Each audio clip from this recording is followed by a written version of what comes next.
In this video, we're going to deal with fractions that are in equations. Fractions are just part of Math 60. You can't get away from them. But the good news is, in an equation, you can get rid of them. So we don't have to worry so much about like cross-canceling and getting common denominators and the things that we did in chapter 1. In an equation, what we can do instead is clear the fractions. So let me explain what that means. So when we say clear fractions, that means to write an equation that's really the same as this equation, or at least has the same solution. So convert to an equivalent equation. And to do that, we just have to do something to both sides. In this case, the opposite of a fraction, fractions are division, so the opposite would be multiplying. So by multiplying both sides, remember we always have to do the same thing to every piece on both sides by the least common denominator. So we do have to be able to find a common denominator, but we don't have to convert everything to the same denominator. We need to multiply it by. There's a lot of keywords there. All right, so let's see. This equation, we look at all the fractions in the equation and just their denominators. I'm not worried about the tops at all, just the bottoms, because that's the hard part. That's the division part. So all of these have the same denominator, which means that the LCD for this equation is just 3. Because 3 is the only denominator, so that's the least common one. So I'm going to multiply all 3 terms.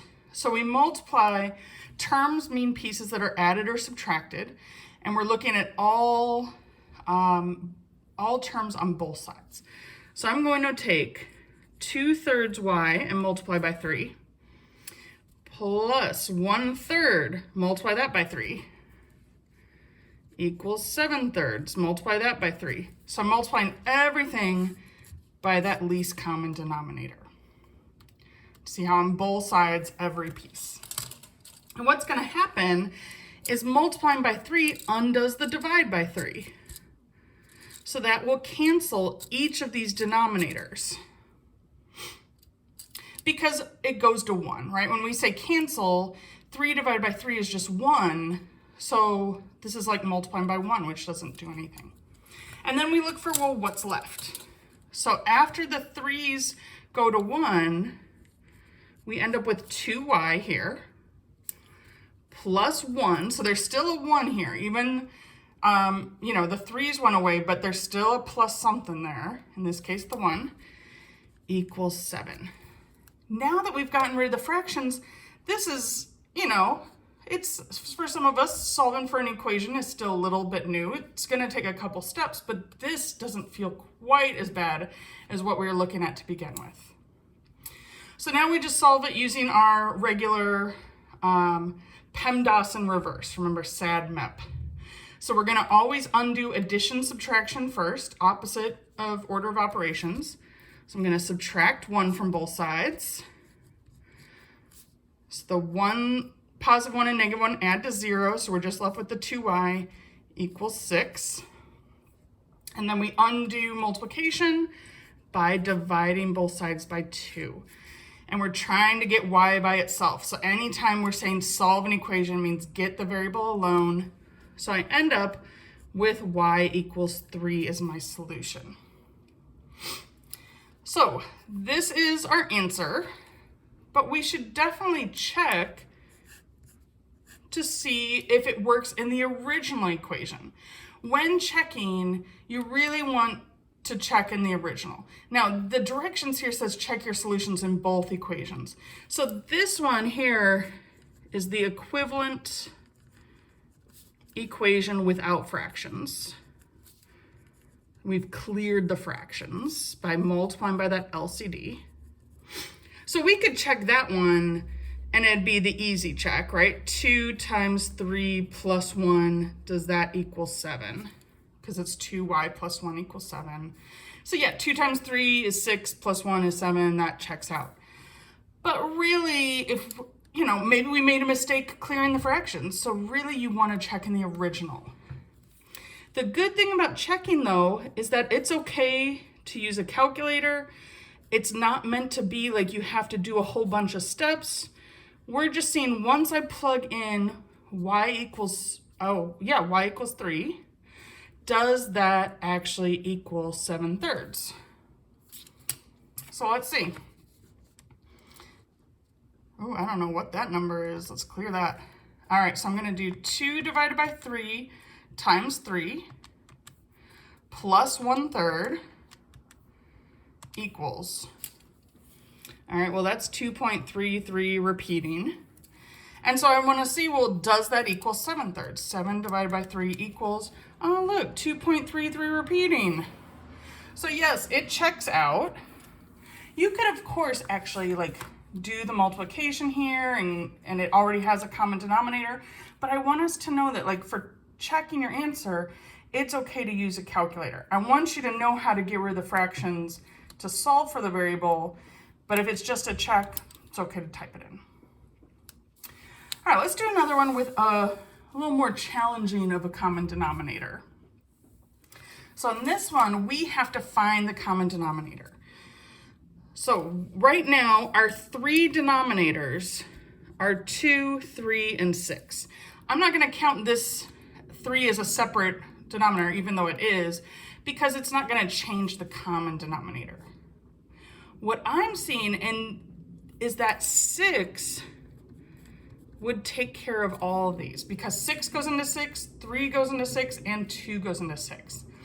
So even though least common denominator has least at the beginning, remember you're looking for a sort of a bigger number that all the denominators could go into. So the least common denominator is the number that all denominators could divide into.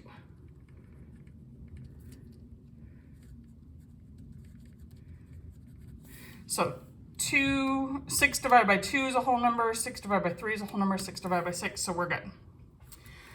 All right, so now we're gonna multiply all pieces on both sides by 6. And in this case, when I say pieces, the technical name for that is terms. That means pieces added or subtracted. So I'm gonna box them in just to emphasize that. So there are 4 terms in this equation. They're the pieces separated by addition or subtraction or an equal sign. So I need to multiply all 4 terms by that least common denominator of 6. So let's do that. 1/2 t times 6 plus 1/3 times 6 equals 1/6 t times 6 minus 1/3 times 6. So I'm keeping everything, including the plus and the minus sign and the equals. I'm just multiplying it all by 6. And the reason for that is because we used a common denominator, all the fractions should cancel. Because remember, a fraction just means divide. So in this first term, 6 divided by 2, well, 6 divided by 2 is just 3. So we're going to be left with 3t. The t is just there, and then we do the division. All right, well, this just means 6 divided by 3. 6 divided by 3 is 2. So what we're left with is 1 times 2, which is 2. So we just got to keep reminding ourselves, fractions aren't scary, they just mean divide. 6 divided by 6, well, that's just 1. So t times 1 is just t. And then 6 divided by 3 is 2. So then we do 1 times 2, because the top of the fraction is still there, and it won't always be 1. In this equation it is. But whatever's on the top of the fraction, you're multiplying by. So first we divide by what's on the bottom, then we multiply by what's on the top. 1 times 2 is 2. And so this is our equivalent equation. It's the same, it has the same solution, but it has no fractions. With no fractions. So this we can solve using PEMDAS in reverse. So I'm gonna first, you know what, I always like to get the variables together on one side as my first step. So I'm gonna do that. And I usually like to get the variables to have a positive coefficient. So I'm gonna subtract t, so then it's positive 2t on the left. So subtract t. I would suggest always getting the variables together as the first step. So now I'm left with 2t plus 2 equals negative 2. Make sure that negative sign stays with the 2. So then I'm still undoing PEMDAS in reverse. So opposite of addition is subtraction. So I get 2t equals negative 4. Opposite of multiply is divide. So divide by 2, and I get t equals negative 2.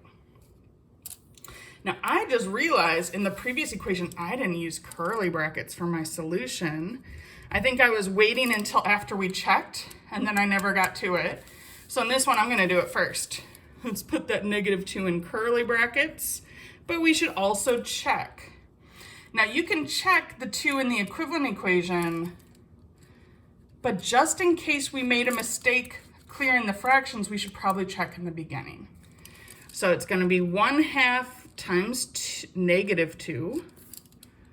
So I'm just plugging it in, negative 2 in for t, plus 1/3. And we want to know, does that equal 1/6 times negative 2 minus 1/3?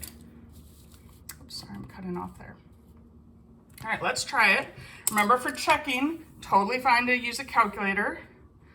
So 1/2, 1 divided by 2 times negative 2. And with negatives, you have to type it both on a phone calculator and this calculator. You have to type the 2 first, then make it negative. And that's how you type in that negative 2. Plus 1 divided by 3 equals. All right, so on the left side, I'm getting negative 0.06 repeating. 0.6, I think I said it wrong. So negative 0.6 repeating. Let's do the other side. Are they the same? So I'm just gonna type 1 divided by 6 times negative 2 times 2, make it negative, and then minus 1/3 equals. Oh, look, same number, so it does check out.